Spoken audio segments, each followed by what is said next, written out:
On the morning of my 67th birthday, a box appeared on my front porch. It was not wrapped in paper or ribbons, but its presence carried more weight than any decoration could. The wood gleamed a deep mahogany, polished to a shine that caught the light and made it look almost regal. Gold trim lined the edges, giving the impression that whoever had chosen it wanted it to stand out, to be remembered. There was no delivery slip, no return address, nothing to explain how it had gotten there. The only clue was a small card taped to the lid, bearing just 2 words written in a hand I recognized instantly: "Happy Birthday."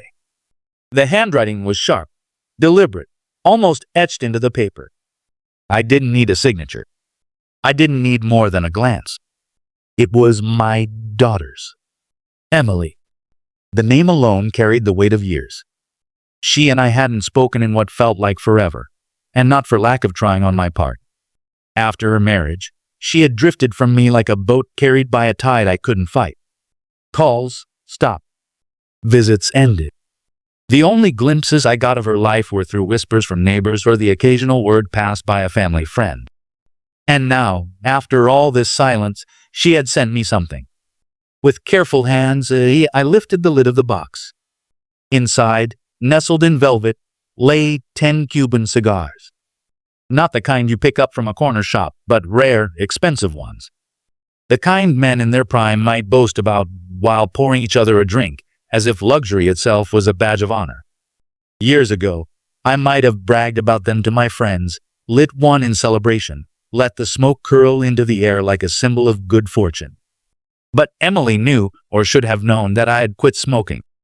Not out of choice, but necessity. 2 years back, pneumonia nearly stole my breath, and ever since, tobacco had been nothing but a memory of a habit I couldn't afford anymore. She hadn't asked about my lungs. She hadn't asked about me at all. So why send these? Why now? I stared at them for a long while, the weight of their meaning pressing heavier than the wood of the box. It wasn't simply a gift. It was something else. A gesture? An olive branch? A memory she wanted to revive? Or something colder? A reminder that time passes and old men like me cling to relics.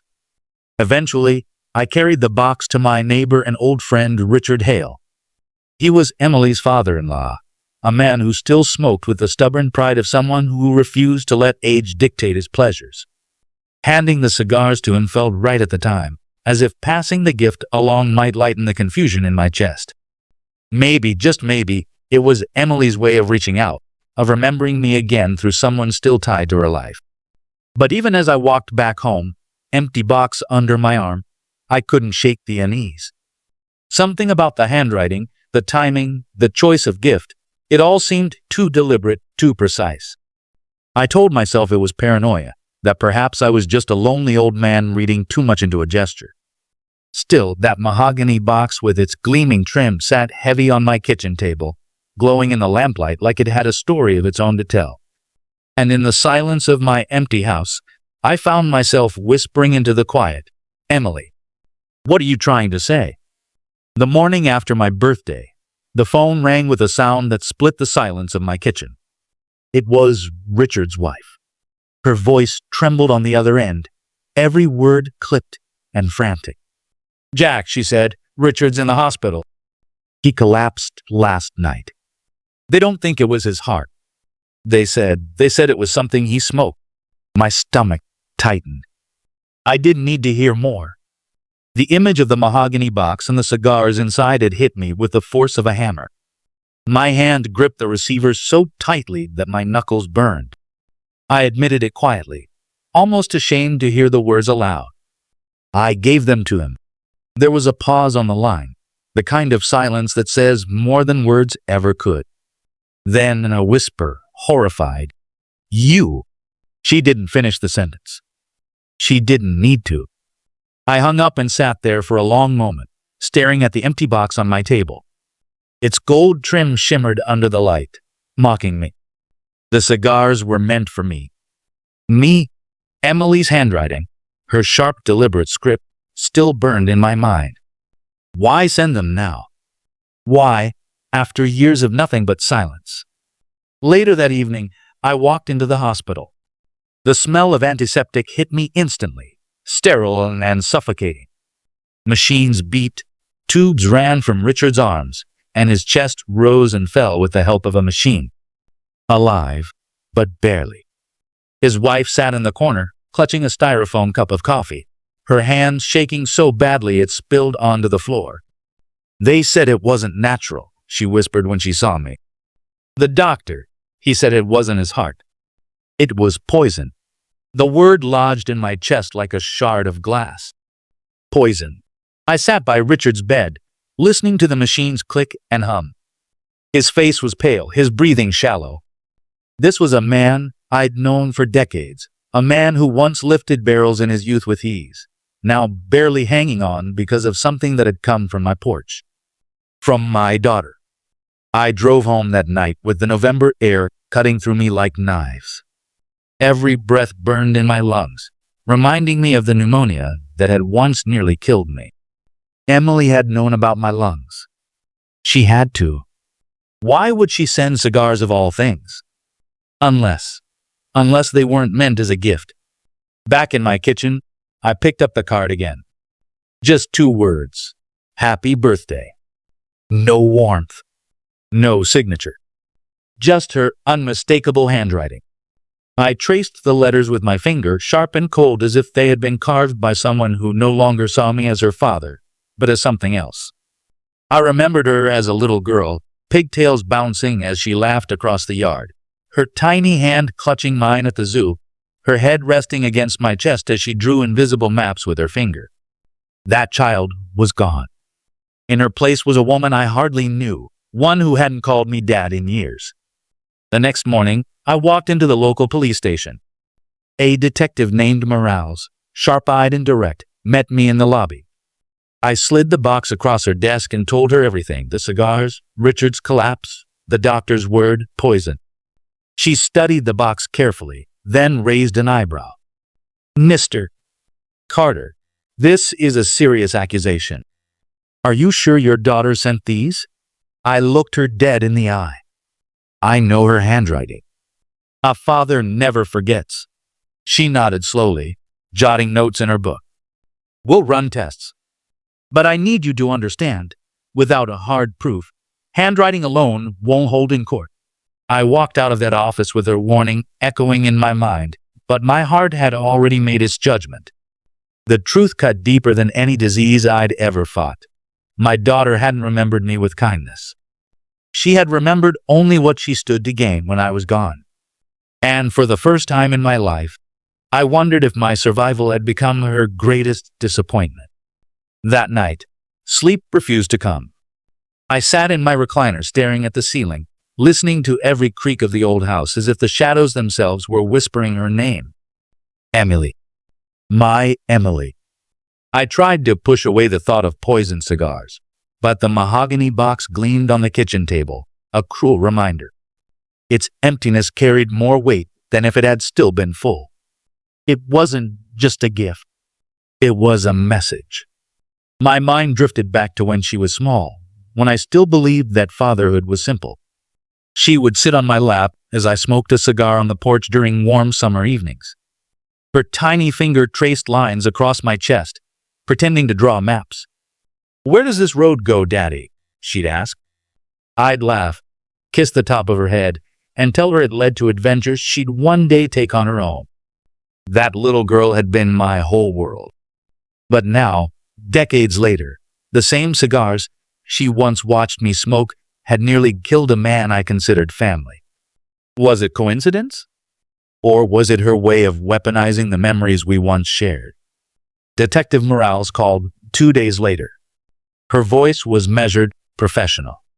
"We ran tests, Mr. Carter. The cigars were laced with aconitine. It's a rare plant toxin, lethal even in small doses." I said nothing at first. The truth was already lodged in me. "Mr. Carter," she pressed, "is there any reason your daughter would want you dead?" The question hung heavy, and memories began to surface. Emily asking about my pension years ago, casual remarks about my life insurance, her sudden distance after marriage, only reaching out when money was involved. Each moment flickered through my mind like old film reels, fragments I had ignored at the time, but that now sharpened into clarity. "She has her reasons," I murmured. "We need to hear them," Morales said firmly. But how could I explain?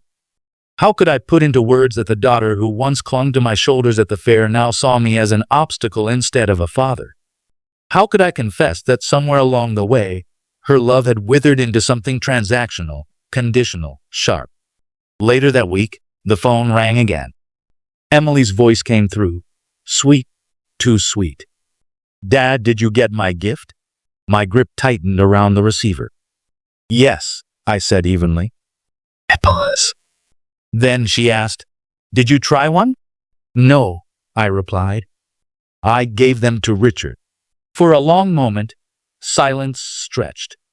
Then she laughed, high and brittle. "Well, I suppose that works too." The tone chilled me more than the words. It wasn't the laugh of someone relieved that I was safe. It was the sound of someone who thought their plan had merely taken a detour. After the call, I sat in silence, replaying her voice, her laugh, the sharp edges of her words. I realized then that the handwriting on the card wasn't just familiar. It was deliberate. It wasn't a daughter's note of love. It was a calculated move, a trap dressed as a birthday greeting. One evening, I drove past her house. I told myself it was coincidence, that I was just taking the long way home, but when I saw her car in the driveway, shiny, new, my chest tightened. Through the window, her silhouette moved, laughing with her husband. She looked carefree, radiant, as though nothing had happened. As though she hadn't just sent her father a box of death.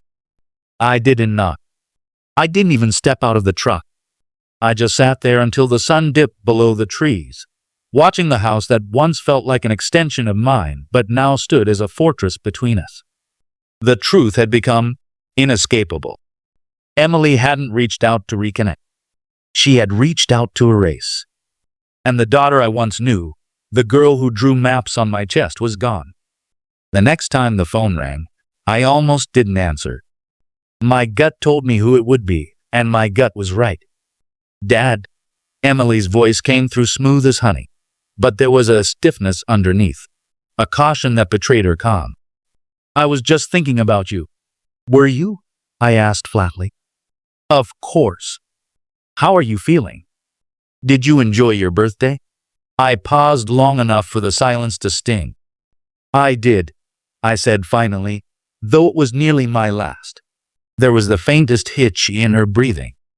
Then she laughed, airy and dismissive. "Dad, you sound so dramatic." "It was just a gift." "A gift I didn't use," I pressed. "Richard did. And now he's barely alive." Another pause. This one heavier, taut as a wire about to snap. Then she spoke, her tone suddenly sharp, cold. "Well, maybe he should have known better." The words lodged in my chest like a blade. There was no guilt, no denial, only calculation. She hadn't meant for Richard to be the one gasping for air. It had been meant for me. That night I sat in my study with a folder of financial documents spread before me, the will, the insurance policies, the deed to the house. All the things Emily had asked about over the years. All the things she circled around like a hawk. She hadn't asked about my health in years, but she had asked about coverage amounts, about beneficiaries, about what would remain when the time came. The pattern was suddenly too clear to ignore. The gift hadn't been about reconnection. It had been about the inheritance. Detective Morales pressed me again for details. Dates. Conversations. Motives. "If your daughter wanted you gone, why now?" she asked. I told her about the last time Emily came to me 3 years ago, right after her wedding. She and Daniel sat at my kitchen table, smiling too wide, sliding papers across to me. A house they wanted.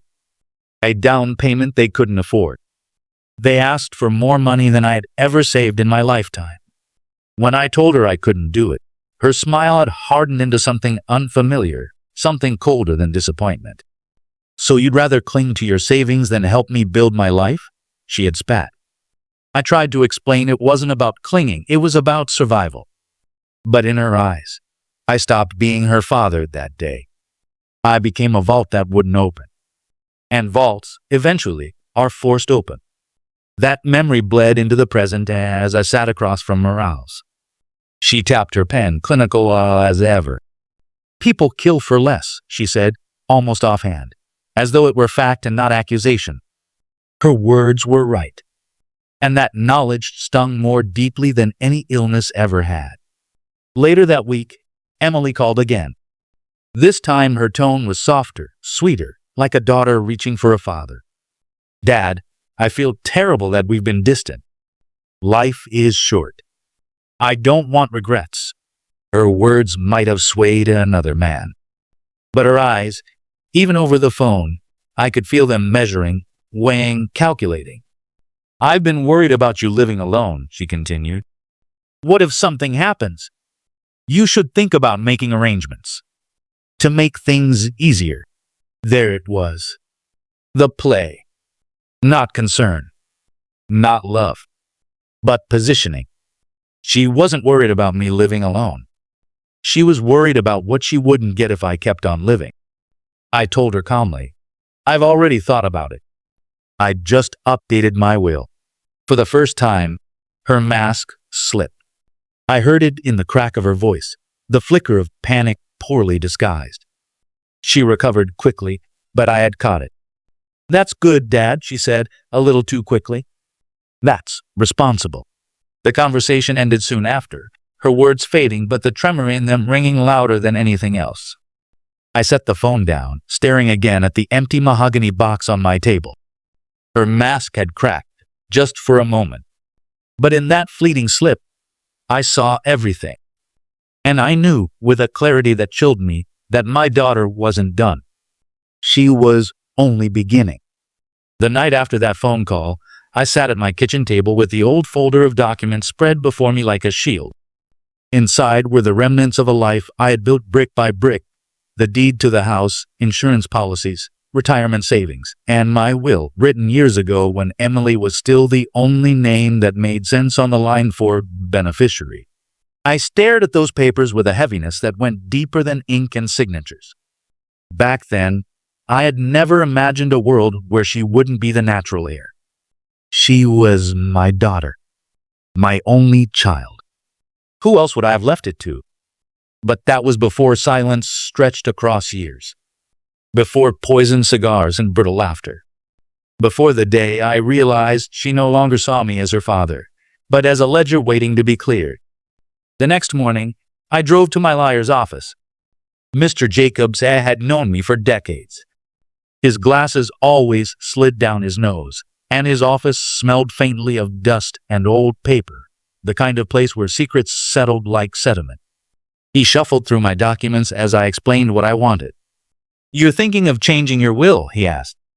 Yes, I said, my voice steady, though my chest tightened. Effective immediately. His eyes narrowed slightly. May I ask why? I hesitated, then answered. Because the person I trusted to care for me one day has already tried to bury me. Jacob studied me for a long moment before nodding. Understood. Who do you want listed instead? I thought about Richard, still recovering from poison that was meant for me. I thought about foundations, about neighbors who waved and offered soup when they heard of my illness years back. And then I thought about Emily's laugh when I told her Richard had smoked the cigars. Anyone but her, I said finally.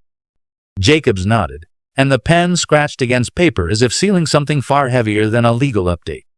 When I left his office, I should have felt relieved. Instead, the weight followed me home, settling in my bones. Days later, a letter arrived in the mail. Official looking, the kind that always makes your stomach drop before you even open it.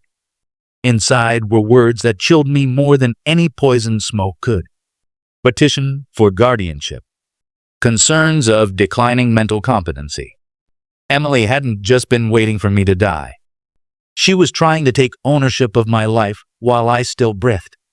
The letter shook in my hands long after I finished reading it. Guardianship. The word was a knife. If she succeeded, I wouldn't need a will anymore. She would control everything before I even drew my last breath. I brought the letter to Jacobs the next morning. He read it silently, his lips tightening with every line. Guardianship, he muttered finally. That's bold. And ugly. She wants the court to strip me of my own decisions, I said. Don't underestimate her, he warned.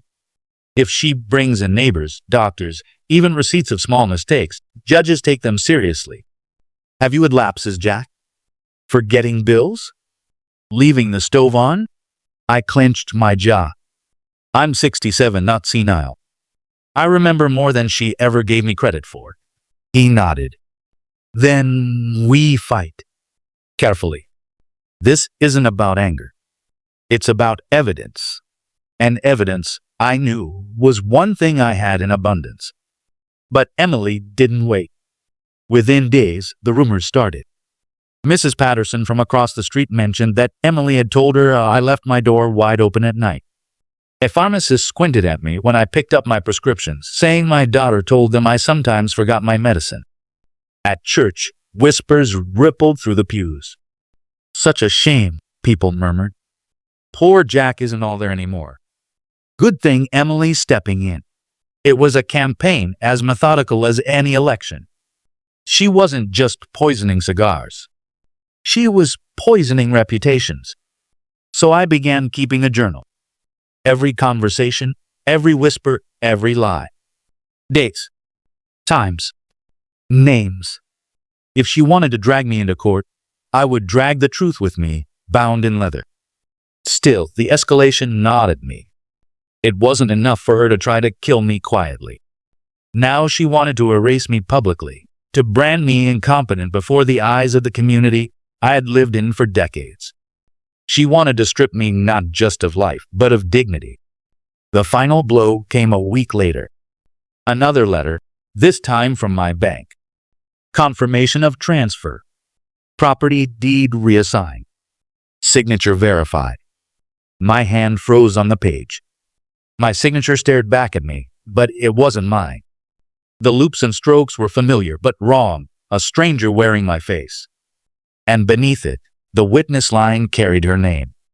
Emily. My daughter had forged me. I drove to the bank, gripping the steering wheel until my knuckles burned white.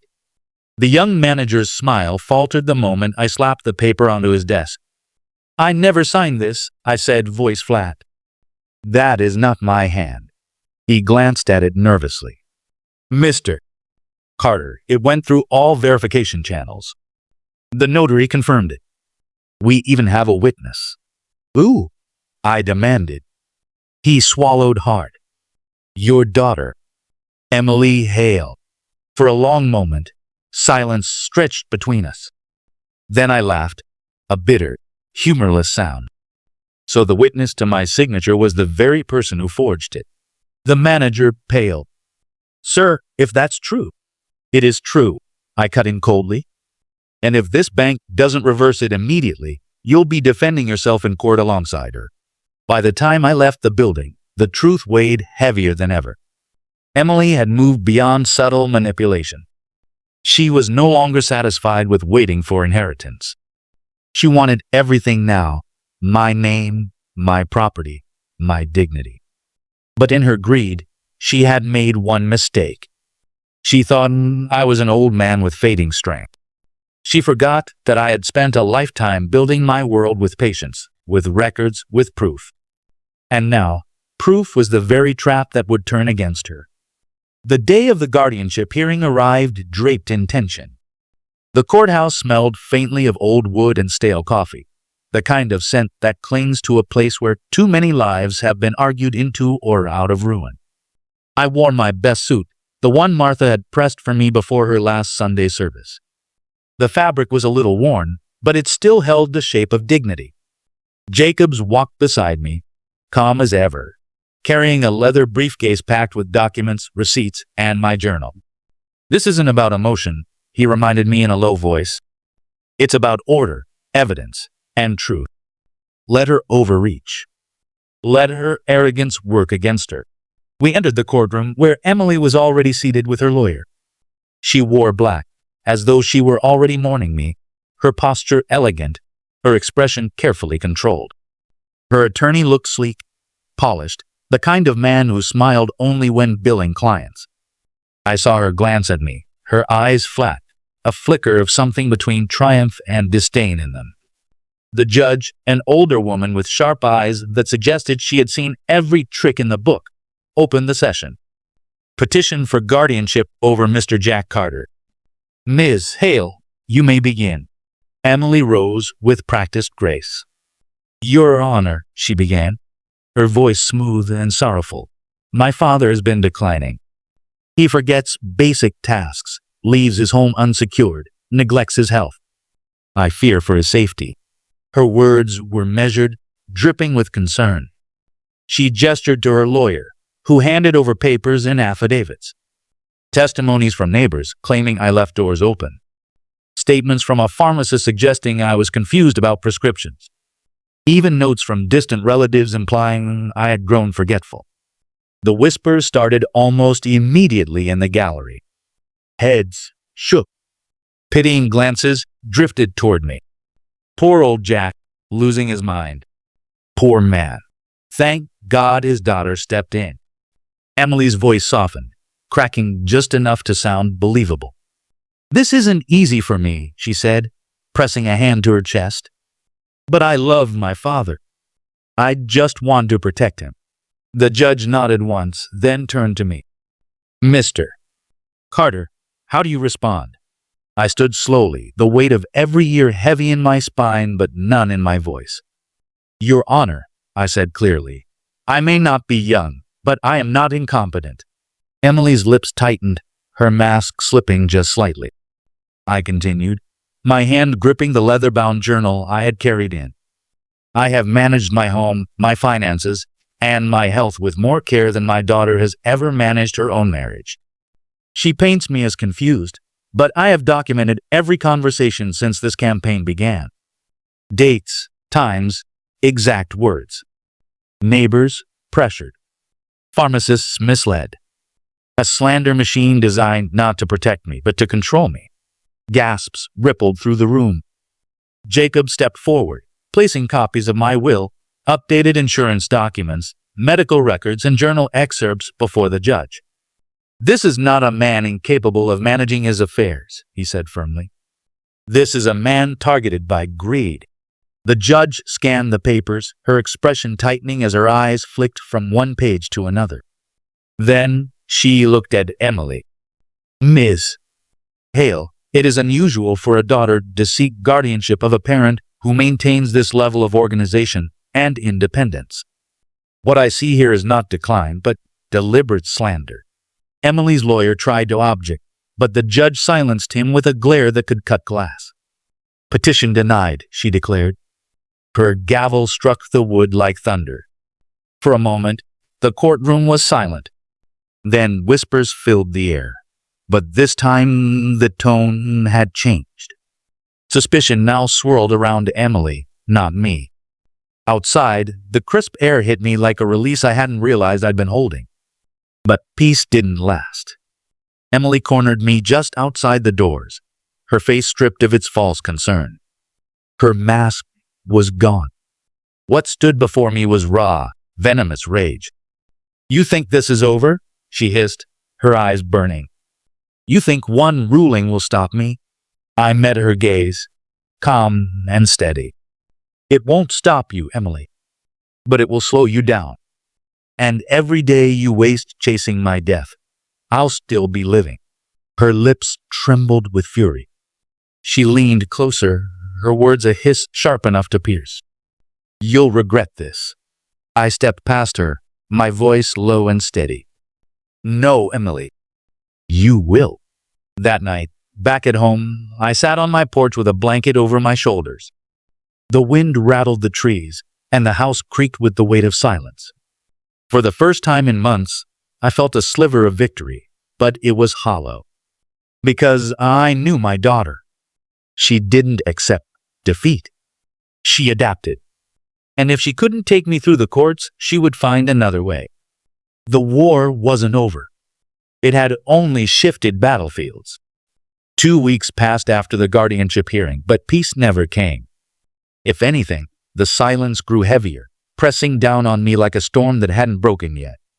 I went about my days repairing small things around the house, keeping records, tending to the garden, but every sound outside made me glance toward the window. Every shadow felt like it carried her face. Then one night, I woke to the sound of gravel crunching outside. Headlights crawled slowly across my wall, lingering longer than they should have, as if whoever was behind the wheel wanted me to know I was being watched. I didn't move. I sat in the dark, my breathing shallow, waiting for the car to pass. When it finally did, the silence that followed was worse than the noise. The next morning, I called Jacobs. "She's escalating," I told him. "She's trying to rattle me." He hesitated, then said, "Jack, we need to be ready. If she makes another move, we need proof. Something undeniable."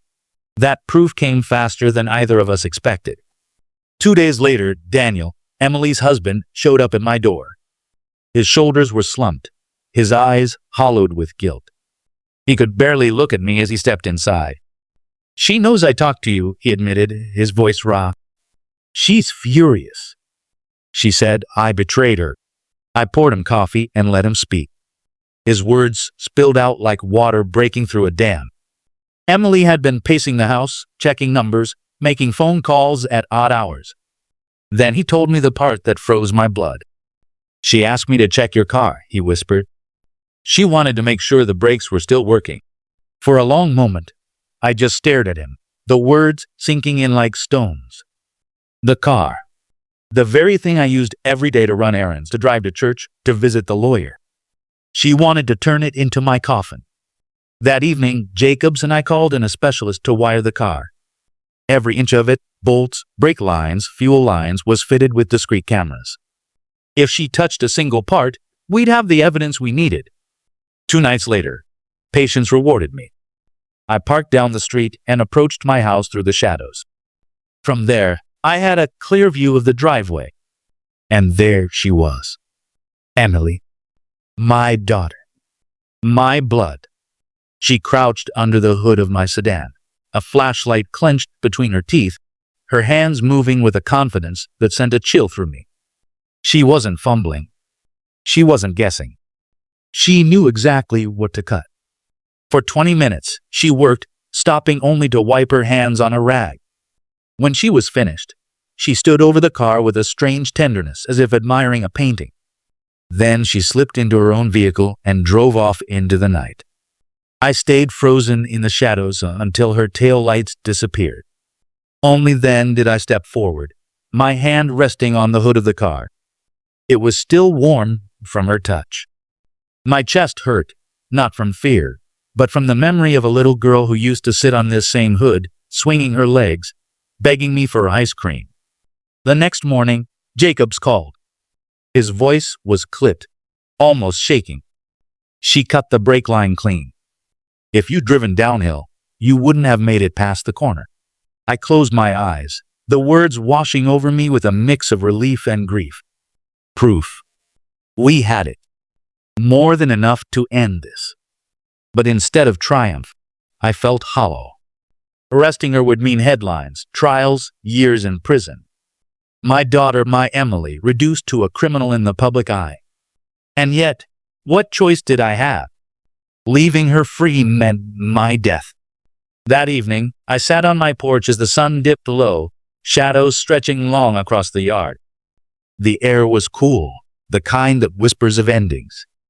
I whispered into the quiet, "Martha, our little girl is gone." But even as the grief pressed down, something else stirred beneath it. Resolve. She thought she had won. She thought an old man couldn't fight back. She forgot who taught her patience in the first place. After the brake line incident, there was no denying it anymore. Emily wasn't just testing the edges of my patience. She was sharpening a blade, each attempt closer and more reckless than the last. Cigars, forged papers, rumors, now the car. Each move escalated. Each failure only drove her deeper into obsession. Jacobs pressed me. "Jack, we've got enough." We could take this to the police now, and they'd have her cold. But I shook my head. Not yet. If we strike too soon, she'll twist it, claim confusion, insist I'm paranoid. No, Jacobs. She has to bury herself with her own shovel. The world needs to see her intent, not just suspect it. So we set the trap. At Jacob's urging, I alerted the police. Quietly, they agreed to wire me with a small camera hidden in my glasses, another device in the button of my jacket. I felt foolish at first, like some old man playing spy games. But then I remembered Richard gasping for breath, Daniel trembling at my table, and the chill of metal beneath my hand where Emily had cut the brake line. Foolishness faded into resolve. The opportunity came sooner than expected. Emily invited me to dinner. Her voice dripped with rehearsed sweetness. Dad, I've been learning new recipes. You'll love it. A hearty stew. Good for your lungs. The words alone were enough to twist my stomach. But I agreed. This was the stage she had chosen. Her home smelled of rosemary and garlic when I arrived. The table was perfectly set, candles flickering. Daniel sat silent, his eyes darting nervously, his fork clattering once against his plate before Emily silenced him with a glare sharp enough to slice bone. Sit, Dad, she said warmly, too warmly. Dinner will be ready in 10. I lowered myself into the chair, my hands steady, my face calm. But my glasses caught everything. The small vial sitting by her cutting board, unmarked.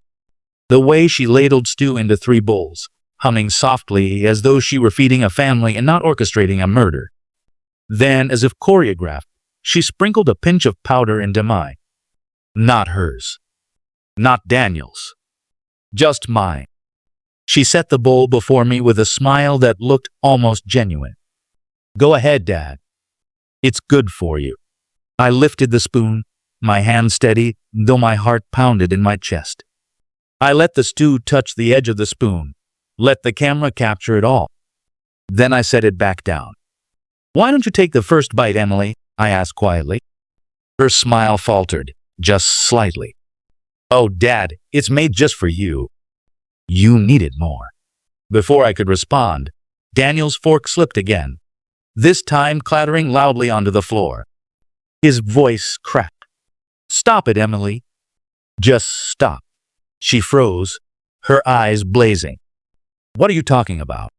I can't keep covering for you, he said, pushing back his chair.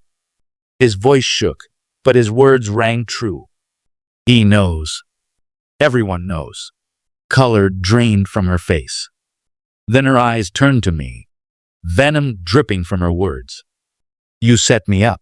I met her gaze, calm as stone. No, Emily. You set yourself up. The silence that followed was heavier than anything that had come before. Daniel sat trembling, tears brimming in his eyes. Emily stormed away from the table, her heels striking the floor like gunshots, the kitchen door slamming behind her. I put a hand on Daniel's shoulder. You did the right thing tonight, I told him. He nodded weakly, his voice breaking. I don't know what happens now. Now, I said, my tone cold but calm. We let the law take its course. She doesn't know it yet, but she just finished herself. That night, back at home, I opened my journal. My pen scratched across the page as I wrote. She tried to kill me with cigars, with pills, with the car, and now with food. Each time she failed, but each failure only sharpened her desperation. Soon, she'll try one last time. And when she does, the world will see her for what she truly is. For the first time in months, I felt something close to peace. Not safety, not closure, but the kind of quiet that comes when a storm has finally shown its true face. Emily thought she was the hunter. But the truth was, she had walked straight into her own snare. The trial began 2 weeks later. The courthouse benches were polished to a shine, the air thick with whispers and judgment. I sat quietly near the front, Jacobs beside me, his steady presence a lighthouse against the storm. When the bailiff brought Emily in, the room stilled. She wore the county's orange jumpsuit, her wrists trembling though her chin remained lifted. She didn't look at me. Her eyes stayed forward, jaw clenched, as if acknowledging me would give me power she couldn't afford to lose. The prosecutor's case was steady, brick by brick. The poisoned cigars traced back to her. The handwriting analysis confirming forgery. The footage of her crouched under my hood, flashlight clamped between her teeth, cutting my brake line. Daniel's testimony filled the gaps, his voice shaky but clear. Piece by piece, the picture became undeniable. Her lawyer tried to dismantle it all, painting me as a paranoid old man, delusional, inventing stories to punish his daughter. But when the footage rolled on the screen, Emily crouched beneath my car, her hand steady as she cut through the brake line. Even her lawyer faltered. His words dried in his throat, and the jury's eyes burned into her. Then Emily spoke. Her voice cracked at first, but quickly sharpened into glass. "I didn't want to kill you," she spat, her eyes finally flicking toward me. "I just wanted to be free." The prosecutor pressed. "Free from what, Ms. Hale?" Her gaze hardened, her lips curling as if the words themselves were poison. "From him. From always being second. From never being enough. He gave everything to his job, to his friends, to his causes. But never to me. Never." The room fell silent. Her words hit me harder than the evidence, harder than the poison, harder than the sight of my own signature forged. Because inside the venom was a shard of truth. I hadn't always been the father she needed. I had been stubborn, distant at times, focused on survival more than affection. But neglect doesn't cut brake lines. Disappointment doesn't lay cigars with toxins. When it was my turn to take the stand, I rose slowly, steadying myself against the wooden rail. The courtroom hushed. I told them everything. The cigars that nearly killed Richard, the mahogany box with Emily's handwriting, the forged papers, the slander campaign, the brake line cut clean. My voice didn't tremble.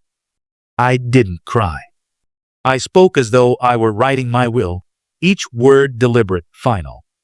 When I stepped down, I met her eyes one last time. For a flicker, I saw not hate, not rage, but fear. A daughter realizing the storm she unleashed had finally turned on her. The verdict came quickly. Guilty. Attempted murder. Conspiracy. Fraud. The sentencing day was colder than any winter I'd lived through. The courthouse smelled of dust and disinfectant, the sour tang of endings. Emily sat only a few feet away, her wrists trembling though she kept her chin lifted high. 15 years, the judge declared, with the possibility of parole after 12. Her eyes darted to me once, just once. And for the briefest second, I thought I saw the little girl who used to cry when her doll broke, who begged me to fix it. But it vanished as quickly as it came, replaced by a hollow stare, as if she had already locked herself away from the world. Chains rattled softly as officers took her arms and led her out. I didn't move. I didn't speak. I just watched until the courtroom doors swallowed her whole. People expected me to feel triumph, closure, relief. Instead, I felt the weight of years pressing harder. Justice had been served, yes. But justice doesn't hug you at night. Justice doesn't erase betrayal written into your blood. As I left the courthouse, Daniel walked beside me. His voice was quiet, trembling. "Do you think she ever loved us, Dad? Or was it always about the money?" I stared at the gray steps beneath my shoes. "She loved us once," I said. But somewhere along the line, she started loving what she thought she was owed more than who we were. He nodded, his throat tight, and said nothing more. And in that silence, I felt the truth settle.